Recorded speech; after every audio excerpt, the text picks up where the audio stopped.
मैनू गल चेते आ गई जो अष्टावक्र नूं पहली बारी सभा विच वेखिया ना, तो कहंदे राजन इस सभा नूं तूं सियाणियां दी सभा कहंदा, ये ते सारे चमार बैठे ने।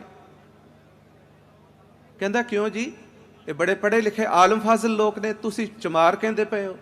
कहंदे इन्हां ने सिर्फ मेरी चमड़ी वेख के मैनू मजाक कीती, मेरे ते हसे ने, इन्हां ने ये नहीं वेख्या भी अष्टावक्र दे अंदर की है। सो असीं भाजी हुणां नूं उन्हां दे रहिंदिआं जिन्ना क अंदरों वेख्या सी, उस तो बहुत ज़्यादा अगे वध के सानूं हुण उन्हां दा अंदर वेखण नूं समझण नूं मिल रिहा, जदों वो साडे विच नहीं।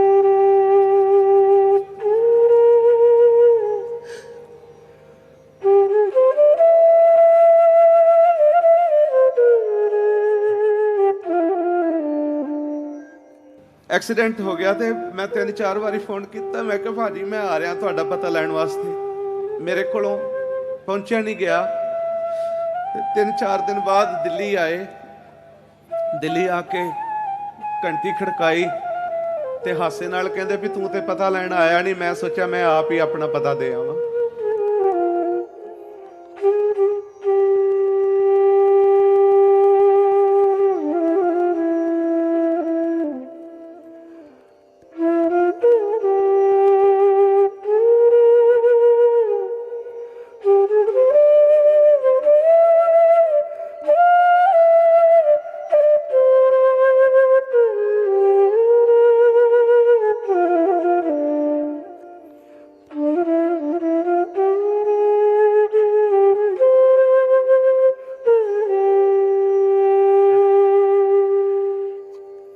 सतगुरु जी की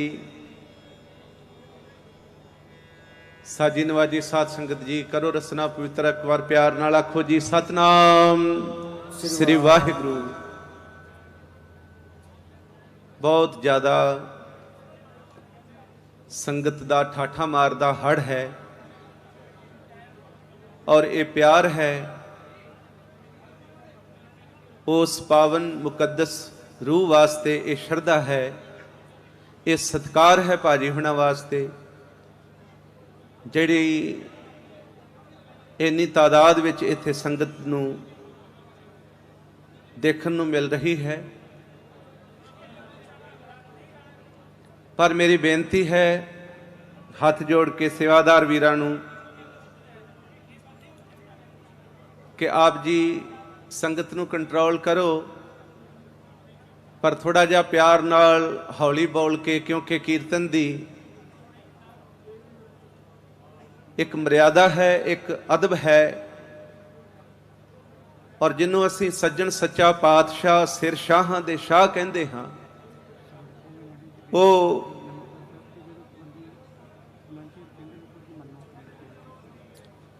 गुरु हाज़र नाज़र प्रकाशमान है। उस गुरु दी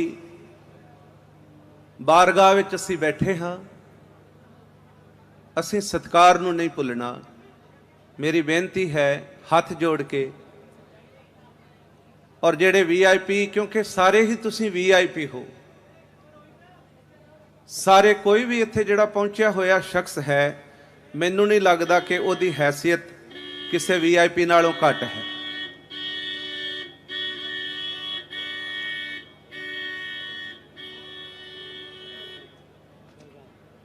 और खास करके मैं समझदा हाँ कि जिन्हों महाराज सच्चे पातशाह जी ने संगीत की दात बख्शी है ना, उहदे नालों वड्डा होर VIP है ही कोई नहीं। जिन्हों संगीत की दात बख्शी है, जिन्हों सुर की दात मालक ने बख्शी है, उहदे नालों वड्डा होर VIP कोई नहीं। क्योंकि इन्नी बारीक चीज़ है कि गुरु नानक साहब सच्चे पातशाह जी ने दुनिया नूं जदों भोजन परोसना सी, तां ये जरिया लभ्या कि किदे राहीं किस तरीके नाल दुनिया नूं ये मालक वल्लों बख्शिया होया खजाना दिता जा सकता है।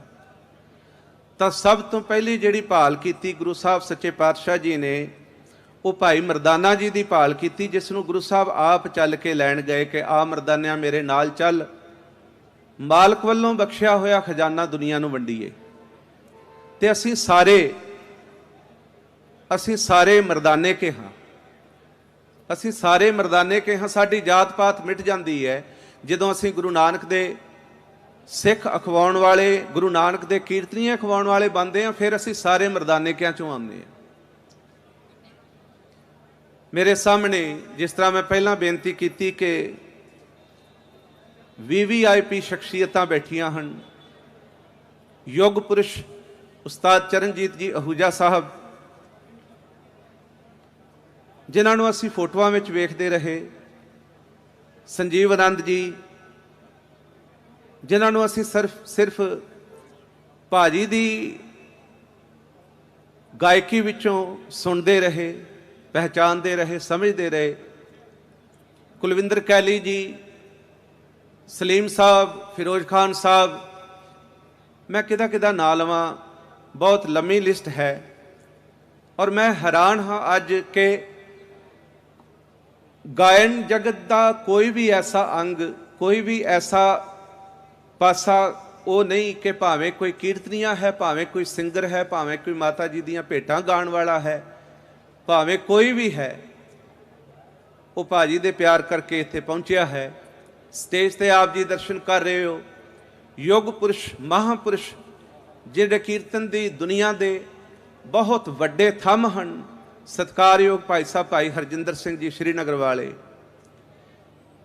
ਕਿਉਂਕਿ ਮੈਨੂੰ ਪਤਾ ਹੈ ਇਹ ਐਸੀਆਂ ਸ਼ਖਸੀਅਤਾਂ ਹਨ ਜਿਨ੍ਹਾਂ ਨੂੰ ਸਿਰਫ ਵੇਖਣ ਵਾਸਤੇ, ਸਿਰਫ ਇੱਕ ਝਲਕ ਪਾਉਣ ਵਾਸਤੇ ਲੋਕ ਫਲਾਈਟ ਬੁੱਕ ਕਰ ਕਰਕੇ ਆਉਂਦੇ ਹਨ, ਫਲਾਈਟਾਂ ਲੈ ਕੇ ਆਉਂਦੇ ਹਨ। ਉਹ ਸ਼ਖਸੀਅਤਾਂ ਅੱਜ ਸਾਡੇ ਵਿੱਚ ਬੈਠੀਆਂ ਹਨ। ਉਹਦੀ ਵਜ੍ਹਾ ਇੱਕੋ ਹੀ ਹੈ, ਉਹਦੀ ਵਜ੍ਹਾ ਸਿਰਫ ਇੱਕ ਪਿਆਰ ਹੈ, ਇੱਕ ਮੁਹੱਬਤ, ਇੱਕ ਇਸ਼ਕ ਭਾਜੀ ਹੁਣਾਂ ਦੇ ਨਾਲ ਸਾਰਿਆਂ ਦਾ। ਔਰ ਮੇਰੇ ਤੋਂ ਪਹਿਲਾਂ ਜਿਵੇਂ ਭਾਈ ਓਂਕਾਰ ਸਿੰਘ ਜੀ ਕਹਿ ਕੇ ਗਏ ਕਿ ਭਾਜੀ ਹੁਣਾਂ ਨੂੰ ਮਿਲਣ ਵਾਲਾ ਹਰ ਸ਼ਖਸ ਇਹ ਸਮਝਦਾ ਸੀ ਵੀ ਜਿਹੜੀ ਗੱਲ ਭਾਜੀ ਮੇਰੇ ਨਾਲ ਕਰਦੇ ਨੇ ਨਾ, ਉਹ ਕਿਸੇ ਹੋਰ ਨਾਲ ਨਹੀਂ ਕਰਦੇ, ਮੈਂ ਬਹੁਤ ਖਾਸ ਹਾਂ।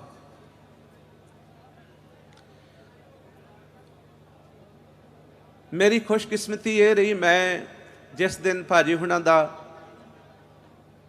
ਸੰਸਕਾਰ ਸੀ, ਪਹਿਲੇ ਦਿਨ, ਉਸ ਦਿਨ ਸੰਗਤ ਦਾ ਹੜ ਵੇਖ ਕੇ ਮੈਂ ਇਹ ਗੁਰੂ ਗ੍ਰੰਥ ਸਾਹਿਬ ਮਹਾਰਾਜ ਦੀ ਹਜ਼ੂਰੀ 'ਚ ਇੱਕ ਲਫ਼ਜ਼ ਸੱਚ ਕਹਿ ਰਿਹਾ।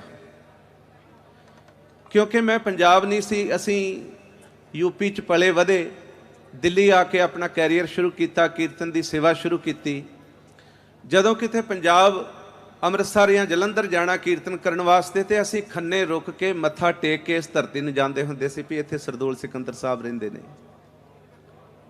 ਅਸੀਂ ਮੱਥਾ ਟੇਕ ਕੇ ਜਾਂਦੇ ਹੁੰਦੇ ਸੀ। ਇਹ ਮੈਂ ਪਹਿਲਾਂ ਬੇਨਤੀ ਕੀਤੀ ਵੀ ਮੈਂ ਗੁਰੂ ਸਾਹਿਬ ਜੀ ਦੀ ਹਜ਼ੂਰੀ ਵਿੱਚ ਕਹਿ ਰਿਹਾ, ਇਹ ਮੈਂ ਕੋਈ ਝੂਠ ਨਹੀਂ ਕਹਿ ਰਿਹਾ।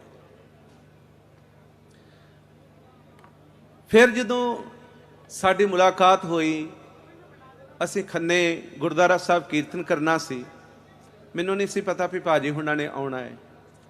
ਜਦੋਂ ਉਹ ਆਏ ਤੇ ਫਿਰ ਸੰਗਤ ਸਾਰੀ ਇੱਕ ਪਾਸੇ ਬੈਠੀ ਸੀ, ਭਾਜੀ ਹੁਣੀ ਕਹਿੰਦੇ ਵੀ ਕੀਰਤਨ ਬੰਦ ਨਹੀਂ ਕਰਨਾ, ਗਾਈ ਜਾਓ, ਗਾਈ ਜਾਓ, ਗਾਈ ਜਾਓ।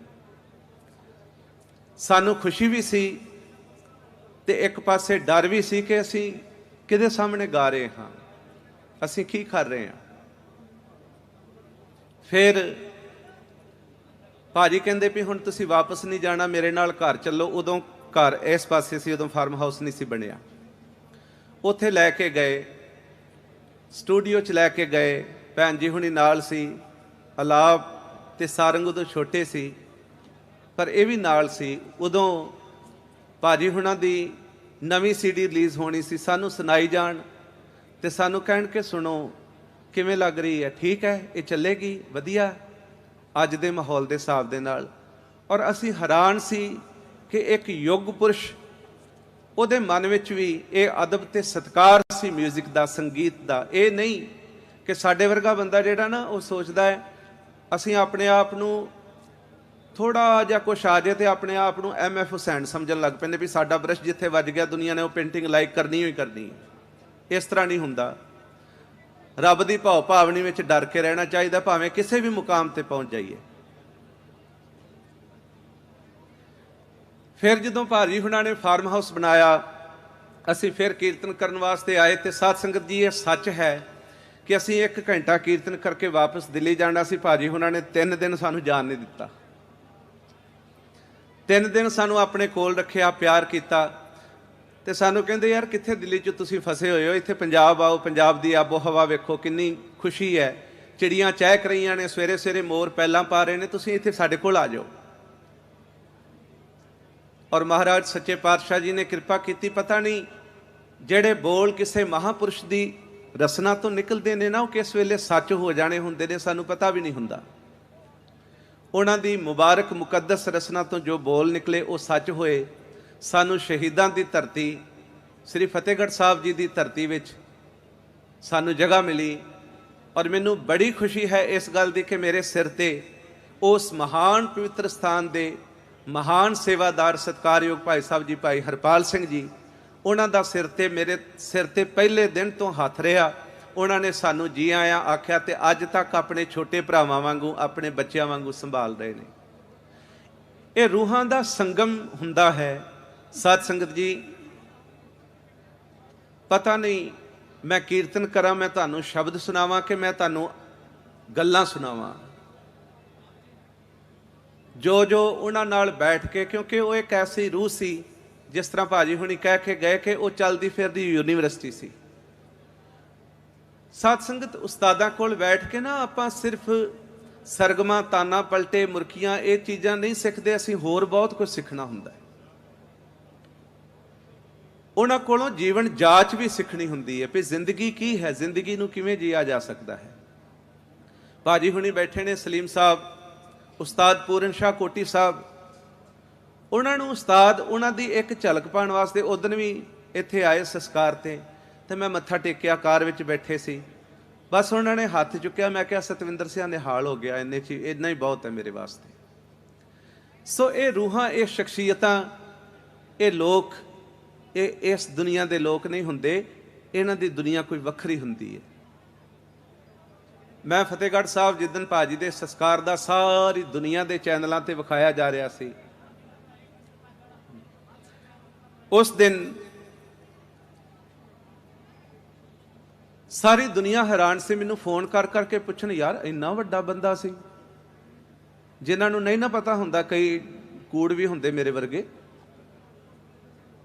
ਜਿਨ੍ਹਾਂ ਨੂੰ ਸ਼ਖਸੀਅਤ ਦਾ ਨਹੀਂ ਪਤਾ ਲੱਗਦਾ, ਕਿਉਂਕਿ ਪਛਾਣ ਕਰਨੀ ਬੜੀ ਔਖੀ ਹੈ ਨਾ। ਅਸੀਂ ਸਿਰਫ ਇੱਕ ਬੁੱਤ ਵੇਖਦੇ ਹਾਂ, ਅਸੀਂ ਮਿੱਟੀ ਵੇਖਦੇ ਹਾਂ, ਸਿਰਫ ਮਿੱਟੀ ਵੇਖਦੇ ਹਾਂ, ਕਿਉਂਕਿ ਘੁਮਿਆਰ ਜੋ ਹੋਏ, ਸਿਰਫ ਅਸੀਂ ਮਿੱਟੀ ਵੇਖਦੇ ਹਾਂ, ਅੰਦਰੋਂ ਉਹ ਨਹੀਂ ਵੇਖਦੇ ਵੀ ਹੈ ਕੀ।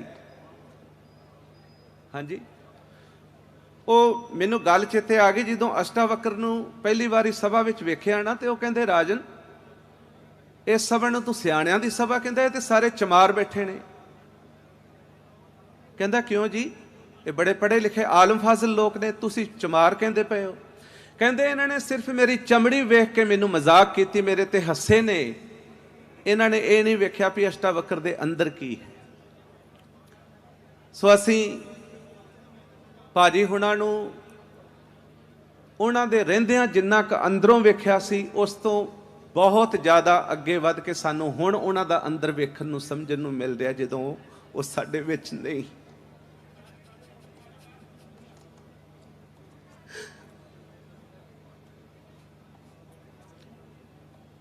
ਐਸੀ ਰੂਹ ਉਹਨਾਂ ਦੀ, ਐਸੀ ਨਿਮਰਤਾ ਉਹਨਾਂ ਵਿੱਚ। ਐਕਸੀਡੈਂਟ ਹੋ ਗਿਆ ਤੇ ਮੈਂ 3-4 ਵਾਰੀ ਫੋਨ ਕੀਤਾ, ਮੈਂ ਕਿਹਾ ਭਾਜੀ ਮੈਂ ਆ ਰਿਹਾ ਤੁਹਾਡਾ ਪਤਾ ਲੈਣ ਵਾਸਤੇ, ਮੇਰੇ ਕੋਲੋਂ ਪਹੁੰਚਿਆ ਨਹੀਂ ਗਿਆ। 3-4 ਦਿਨ ਬਾਅਦ ਦਿੱਲੀ ਆਏ, ਦਿੱਲੀ ਆ ਕੇ ਘੰਟੀ ਖੜਕਾਈ ਤੇ ਹਾਸੇ ਨਾਲ ਕਹਿੰਦੇ ਵੀ ਤੂੰ ਤੇ ਪਤਾ ਲੈਣ ਆਇਆ ਨਹੀਂ, ਮੈਂ ਸੋਚਿਆ ਮੈਂ ਆਪ ਹੀ ਆਪਣਾ ਪਤਾ ਦੇ ਆਵਾਂ। ਐਸਾ ਮਹਾਨ ਫਨਕਾਰ, ਐਸਾ ਮਹਾਨ ਇਨਸਾਨ, ਜਿਹਨੇ ਕਦੀ ਇਹ ਨਹੀਂ ਸੋਚਿਆ ਵੀ ਕੌਣ ਛੋਟਾ ਕੌਣ ਵੱਡਾ, ਹਰ ਇੱਕ ਨੂੰ ਗੱਲ ਨਾਲ ਲਾਇਆ। ਔਰ ਜਿਸ ਤਰ੍ਹਾਂ ਮੈਂ ਬੇਨਤੀ ਕੀਤੀ ਸਾਧ ਸੰਗਤ, ਬੜੀਆਂ ਗੱਲਾਂ ਮੇਰੇ ਮਨ ਵਿੱਚ ਨੇ। ਮੈਂ ਸਮਾਪਤੀ ਕਰਨ ਲੱਗਾ, ਮੈਨੂੰ ਇਸ਼ਾਰਾ ਵੀ ਹੋ ਗਿਆ, ਕਿਉਂਕਿ ਭਾਈ ਸਾਹਿਬ ਜੀ ਕੋਲੋਂ ਅਸੀਂ ਕੀਰਤਨ ਸੁਣਨਾ ਹੈ। ਬਹੁਤ ਜ਼ਿਆਦਾ ਗੱਲਾਂ ਨੇ ਕਰਨ ਵਾਲੀਆਂ। ਉਹਨਾਂ ਨੇ ਜਿਹੜਾ ਬੜਾ ਵੱਡਾ ਵਕਫਾ ਸੀ ਨਾ, ਇੱਕ ਬੜਾ ਵੱਡਾ ਇੱਕ ਪਾੜਾ ਪਾਈ ਜਾ ਰਿਹਾ ਸੀ, ਪਾੜਾ ਪਈ ਜਾ ਰਿਹਾ ਸੀ ਸਿੰਗਰਾਂ ਦੇ ਵਿੱਚ ਵੀ, ਸੰਗੀਤਕਾਰਾਂ ਦੇ ਵਿੱਚ ਵੀ। ਮਾਫ ਕਰਨਾ, ਮੈਂ ਜ਼ਿਕਰ ਨਹੀਂ ਕਰਨਾ ਚਾਹੁੰਦਾ, ਪਰ ਤੁਸੀਂ ਸਿਆਣੇ ਮੇਰੀ ਗੱਲ ਸਮਝ ਗਏ। ਉਸ ਪਾੜੇ ਨੂੰ ਵੀ ਉਹਨਾਂ ਨੇ ਮਿਟਾ ਦਿੱਤਾ। ਕੋਈ ਦੁਨੀਆ ਦਾ ਐਸਾ ਸਿੰਗਰ ਨਹੀਂ ਜਿਨੇ ਇਹ ਸੋਚਿਆ ਹੋਵੇ ਵੀ ਸਰਦੂਲ ਸਿਕੰਦਰ कौन सी? उन्हें सिर्फ ये सोचा भी सरदूल सिकंदर, सिर्फ सरदूल सिकंदर सी, इस करके वो आए। साडा सजदा है, साडी नमस्कार है उन्हां दे चरनां विच।